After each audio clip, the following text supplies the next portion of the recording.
বিশাল বনে এক বুড়ো সিংহ বাস করত। বয়স হয়ে যাওয়ায় সে আগের মতো দ্রুত দৌড়ে শিকার করতে পারত না। তাই সে পেট ভরানোর জন্য এক ফন্দি আঁটলো। সে গুহার ভেতর শুয়ে থাকলো এবং রটিয়ে দিল যে সে খুব অসুস্থ। বনের পশু পাখিরা যখন তাকে দেখতে আসতো, সিংহটি সুযোগ বুঝে তাদের ধরে খেয়ে ফেলতো। এভাবেই তার দিন কাটছিল। একদিন এক চতুর শিয়াল সেই গুহার সামনে এলো। শিয়ালটি ছিল খুব বুদ্ধিমান। সে গুহার ভেতরে না ঢুকে বাইরে থেকে সিংহকে জিজ্ঞেস করলো, মহারাজ, আপনার শরীর এখন কেমন? সিংহ ভেতর থেকে খুব দুর্বল গলায় উত্তর দিল, খুবই খারাপ অবস্থা বাপু, আমি আর বাঁচবো না। তুমি ভেতরে এসো না কেন? একটু কাছে এসে কথা বলো।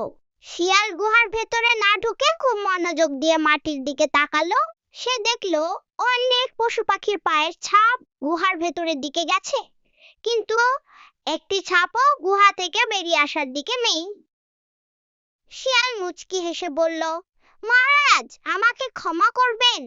আমি ভেতরে আসতাম, কিন্তু গুহার প্রবেশ পথে শুধু ভেতরে যাওয়ার পায়ের ছাপ দেখছি, বেরিয়ে আসার কোনো চিহ্ন নেই। অর্থাৎ যারা ভেতরে গেছে তারা কেউই আর ফিরে আসেনি।